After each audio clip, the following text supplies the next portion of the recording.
जी मंत्री जी, महेंद्र नाथ पांडे को फिर से घर वापसी लाया गया है, फिर से उनको उम्मीदवार बनाया गया है। भाजपा अपने पुराने जितने भी प्रत्याशी हैं उनको फिर से एक बार मौका दे रही है। आप भी वहां से लड़ रहे हैं चुनाव, कितनी चुनौतियां समझते हैं? देखिए, हमारा चुनाव तो जनता लड़ रही है। जनता इंतजार कर रही थी फिर महेंद्र नाथ पांडे जी चुनाव मैदान में आए तो उनसे सवाल करे। अब जब वो जाएंगे क्षेत्र में तो जनता उनसे सवाल करेगी कि आप भारी उद्योग के मंत्री हैं, आपने कितने उद्योग हमारे चंदौली क्षेत्र में लगाए, बेरोजगारों को कितना रोजगार दिया, गांव की हालत कितनी ठीक की, चिकित्सा व्यवस्था में आपने क्या किया, शिक्षा के क्षेत्र में कौन सा काम किया। आप हर घर में दो दो बेरोजगार नौजवान घूम रहे हैं, उसके लिए आप जो है क्या काम किए हैं 10 सालों में, इस 10 साल का हिसाब मांगेगी और जनता ही उनके खिलाफ प्रश्न करेगी और उनको उत्तर देना पड़ेगा। क्या लगता है पूर्वांचल में अब कहीं न कहीं झारन सिंह को और ओम प्रकाश राजभर जी का भी जिक्र चल रहा है कि अब मंत्री बनने जा रहे हैं और उसी से उनका टिकट भी फाइनल होगा। क्या जो है कि पीडीए की जो बात की जा रही थी उसमें क्या कुछ मजबूतियाँ रहने वाली है आपकी लोकसभा में? देखिए, वो तो धमकी दे रहा है बीजेपी को। अगर बीजेपी उनकी धमकी से झुक जाएगी तो सरकार में ला देगी, तो खुलेआम चुनौती दे रहा है। तो भाजपा को सोचना है ना। चंदौली लोकसभा में मुद्दे क्या होंगे? मुद्दे आपके सामने मैंने बताया, बेरोजगारी मुद्दा, महंगाई मुद्दा, क्षेत्र के शिक्षा के क्षेत्र में कोई काम नहीं हुआ, चिकित्सा के क्षेत्र में कोई काम नहीं है, किसानों का मुद्दा है, गरीबों का मुद्दा है और सबसे बड़ा मुद्दा है संविधान बचाने का। भारतीय जनता पार्टी का लगातार ये कहना है, मोदी जी का भी यही कहना है कि भाजपा के खिलाफ कोई चुनाव नहीं लड़ रहा है, लड़ने से डर रहा है। और अभी वाराणसी सीट में भी देखा जा रहा है सपा कांग्रेस कोई सामने निकल कर नहीं आ रहा है, कौन लड़ेगा चुनाव? तो क्या कहना चाहेंगे? भाई हमारे साथ हमने तो डिक्लेयर कर दिया था जी। समाजवादी पार्टी ने तो अपना कैंडिडेट डिक्लेयर कर दिया था। चूंकि गठबंधन की सरकार गठबंधन के नाते इंडिया गठबंधन को की तरफ से मांग हुई कि ये सीट जो है कि कांग्रेस को दिया जाए, तो हम जो है कि अपने घोषित कैंडिडेट का नाम वापस लेकर के ये उनको वेटिंग के लिए छोड़ दिया गया कि ठीक है भाई, आपके पास कोई अगर कैंडिडेट है प्रधानमंत्री जी से लड़ने के लिए तो वो उसको ले आइए और सब समाजवादी और कांग्रेस मिल करके उसको लड़ाने का काम करेंगे और मोदी को चुनौती देंगे। बिटकुरी का मामला विधान परिषद में भी उठेगा। देखिए, लगातार समाजवादी पार्टी गरीब, मजदूर, किसान, नौजवान, बुनकर, बेरोजगार की आवाज़ हमेशा सदन में उठाने का काम करती है। अभी आपने देखा होगा कि जब विधान परिषद चल रहा था, बीएचयू में जो हमारी छात्रा बहन थी जिसके साथ जघन्य अपराध हुआ और 2 महीने बाद उसका खुलासा हुआ, उसके खिलाफ कोई अगर लड़ने का काम किया तो समाजवादी पार्टी लड़ने का काम सड़क से लेकर सदन तक करने का काम करती है। आज बिटकुरी जाने का काम समाजवादी पार्टी के लोगों ने किया और पूरा आदरणीय राष्ट्रीय अध्यक्ष जी के नेतृत्व में हम लोग यहाँ गए थे। और मैं पूरा विश्वास से कहना चाहता हूँ कि ये आप सिर्फ विधान परिषद नहीं, लोकसभा और राज्यसभा में उठने का काम होगा और लड़ाई इसकी सड़क से सदन तक लड़ने का काम समाजवादी पार्टी करेगी। और आपको दिखाई देगा आगे आने वाले समय पे उस परिवार के साथ समाजवादी पार्टी खड़ी है और न्याय की लड़ाई में साथ खड़ी दिखाई देगी हमें। आए दिन देखा जा रहा है प्रधानमंत्री के संसदीय क्षेत्र में महिलाओं के साथ दुर्व्यवहार हो रहा है, अत्याचार हो रहा है, रेप जैसी घटनाएं देखी जा रही है। क्या लगता है सत्ता पक्ष तो साफ तौर पे कहती है कि महिला सशक्तिकरण की बात करती है। लगातार ये जो नारा था बेटी बचाओ बेटी पढ़ाओ का, तो बेटी बचाओ का मतलब कि भारतीय जनता पार्टी के गुंडों से बेटियों को बचाने का ये नारा था, जिसको हम समझ नहीं पाए थे। अब आम जनता समझने लगी है कि अपनी बेटियों को बचाने का काम इस भारतीय जनता पार्टी गुंडों से करना पड़ेगा। क्या लगता है ऐसी घटनाएं जो हो रही हैं ये अब लोकसभा चुनाव में भी कुछ इस पर असर पड़ने वाला है? बिल्कुल, लोकसभा चुनाव में भारतीय जनता पार्टी की जमानत जब्त होने का काम करेगा पूरे प्रदेश में। लेकिन वहीं दूसरी ओर आरोप लग रहे हैं मोदी जी की तरफ से, कहा जा रहा है कि हमारे खिलाफ तो लड़ने में लोग डर रहे हैं और संसदीय क्षेत्र में ये सवाल भी खड़ा होता है कि अभी तक कोई प्रत्याशी नहीं उतर रहा है, सपा कांग्रेस में ही। समाजवादी पार्टी और कांग्रेस का जो प्रत्याशी उतरेगा उसके बाद हमें लगता है प्रधानमंत्री जी पूरे देश का दौरा छोड़कर सिर्फ बनारस में आकर टिक जाएंगे अपना चुनाव लड़ने के लिए। ठीक, प्रधानमंत्री जी का क्षेत्र है, 20 तारीख को डेड बॉडी मिली, FIR आज तक कोई कार्रवाई नहीं हुई। ये घटना का पता जब माननीय राष्ट्रीय अध्यक्ष को लगा तो उन्होंने कमेटी बनाया। इस कमेटी में हमारे मंत्री लोग हैं, माननीय विधान परिषद के सदस्य हैं, लोग गए घटना का जायजा लिया। परिवार के लोगों से भी मिले। माननीय राष्ट्रीय अध्यक्ष जी भी ने कहा उनकी मंशा है कि आप मिलकर पूरी रिपोर्ट हमको देने का काम है। इस घटना को लेकर हम सड़क से लेकर सदन तक लड़ने का काम करेंगे और उस पीड़ित परिवार के लिए मैं पूरी तरह से समाजवादी पार्टी साथ खड़ी है, तन से मन से धन से। हम लोगों की मांग है कि उसके साथ न्याय हो।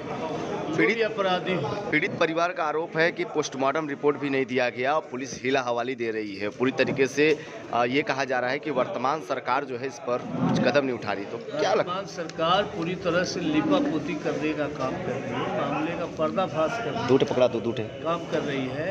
लेकिन हम समाजवादी पार्टी के लोग माननीय राष्ट्रीय अध्यक्ष जी चुप बैठने का काम नहीं करेंगे। जब भी मौका मिलेगा सदन चलेगा तो विधान परिषद से लेकर विधानसभा से लेकर लोकसभा में इस मामले को समाजवादी पार्टी उठाने का काम करेगी। पूरा प्रयास होगा कि उस परिवार को न्याय मिलने का काम। देखिए, जो सेवापुरी विधानसभा के भिटकुरी गांव में आदरणीय प्रधानमंत्री जी के संसदीय क्षेत्र में जो मोनिका पाल की हत्या हुई, उसके लिए हमारे राष्ट्रीय अध्यक्ष जी ने 8 दिन इंतज़ार करने के बाद कमेटी बनाई, जिसमें हमारे विधायक धानापुर आपके प्रभुनारायण यादव जी सकलडीहा और हमारे आशुतोष सिन्हा विधान परिषद के सदस्य और हमारे पूर्व मंत्री वीरेंद्र सिंह जी, हमारे जौनपुर के श्री अवधनाथ पाल जी, हमारे ज्ञान शंकर ज्ञानू जी, कुल 11 लोगों की, मनोज राय दुपचंडी जी जिला अध्यक्ष जी, पूर्व मंत्री हमारे मनोज राय दुपचंडी जी और सारे लोगों की ये कमेटी दुखी होकर के उन्होंने बनाया। वो इस घटना से इतना दुखी हुए कि उनको लगा कि इस परिवार को न्याय मिलेगा, लेकिन वहाँ 4 इंजन की सरकार का कोई एक भी प्रतिनिधि नहीं गया। और एक प्रतिनिधि गए, वो आपके बघेल जी जो केंद्रीय मंत्री हैं, कमंत्री जी, एसपी सिंह बघेल जी, वो वहाँ गए तो वहाँ पर एसओ थानेदार से पूछे कि क्राइम नंबर क्या है। एसओ ने क्राइम नंबर भी नहीं बताया। क्या गिरफ्तारी हुई, क्या कार्रवाई हुई, कोई जवाब नहीं मिला। तो हमारे कहने का मतलब ये है आप लोगों के माध्यम से, गंगा आरती देख के चले और उसके बाद वो फिर दूसरे दिन आए और गंगा आरती देख करके और फिर अपना चले गए। सरकार की तरफ से, 4 इंजन की सरकार की तरफ से कोई न तो पीड़ा का रिजल्ट मिला, न कोई आर्थिक सहायता मिली, न कोई घटना का खुलासा हुआ। ये लोग नारी सशक्तिकरण की बात करते हैं। आप लोगों को पता होगा कि बीएचयू में अभी महामना की मंदिर में कैसी घटना घटी और उस घटना को अंजाम देने वाले लोग कौन थे। उस घटना के बारे में अब आप लोगों को भी कोई जानकारी नहीं है जानकारी कि केवल गिरफ्तारी करके जेल, वो 30 दिन बाद जेल भेजा गया। और उस घटना में कौन कौन लोग थे, ये इतने दिन तक उसको बचा के रखा गया था।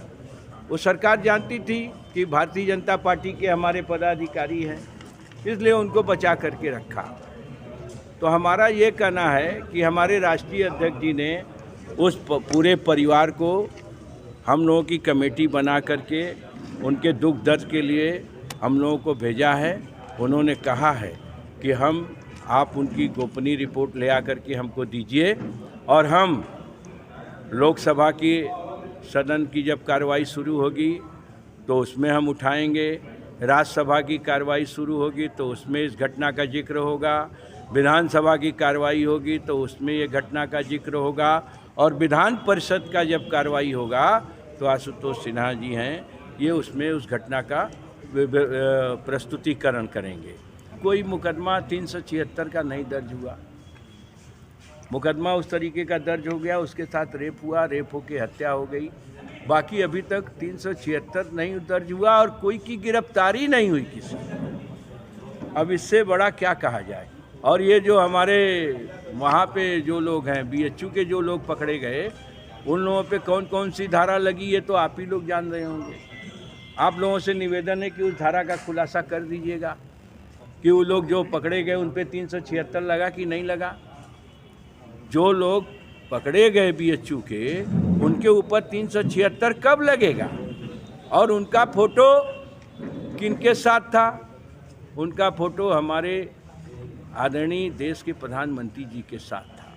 उनका फोटो अब लोग सच बोलना सीखिए। और हम आपसे निवेदन करना चाहते हैं कि केवल आप एक हफ्ते सच दिखा दीजिए, 4 इंजन की सरकार की जमानत जब्त हो जाएगी। केवल एक हफ्ते सच दिखाइए और कुछ नहीं कहेंगे। आप बताइए तो क्या बोले थे 2014 के पहले आए थे तो कि हम आएंगे तो महंगाई घटाएंगे, हम आएंगे तो 2 करोड़ नौकरी देंगे, हम आएंगे तो किसानों की आमदनी दूना करेंगे, हम आएंगे तो बेरोजगारी दूर करेंगे। आप लोग परिवार वाले हो ना सभी लोग। सिलेंडर पहले कितने का खरीदते थे 2014 के पहले? बताएंगे? अरे हमारा भी हक है, आप रहने दीजिए, इन्हीं से पूछा जाए कितने का खरीदते थे, बोलेंगे। आप बता दीजिए। अरे आप बताइए। अरे हमारा भी, हम इस देश के वासी हैं, हमारा भी हक है आपसे पूछने का। आप कितने का खरीदते थे? क्या लगता है BHU प्रकरण में आप बताइए तो। सम्मिलित है क्या भाजपा सरकार उनको? आपको क्या लगता है जिसका फोटो प्रधानमंत्री के साथ हो, जिसका फोटो स्मृति ईरानी केंद्रीय मंत्री के साथ हो, जिसका फोटो राष्ट्रीय अध्यक्ष जी के साथ हो, जिसका फोटो प्रदेश अध्यक्ष जी के साथ हो, जिसका फोटो केंद्र के कैबिनेट मंत्री के साथ हो, जिसका फोटो प्रदेश के कैबिनेट मंत्री के साथ हो, वो कौन हो सकता है?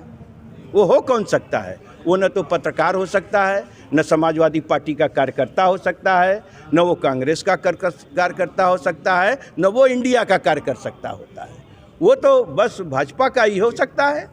बाकी आप लोगों की मर्जी, बाकी आप सब लोगों की मर्जी है। सच को उजागर करिए। हम सारे मीडिया वालों से हाथ जोड़ करके निवेदन करते हैं कि लोकतंत्र को काटा मत, पूरा दिखाए।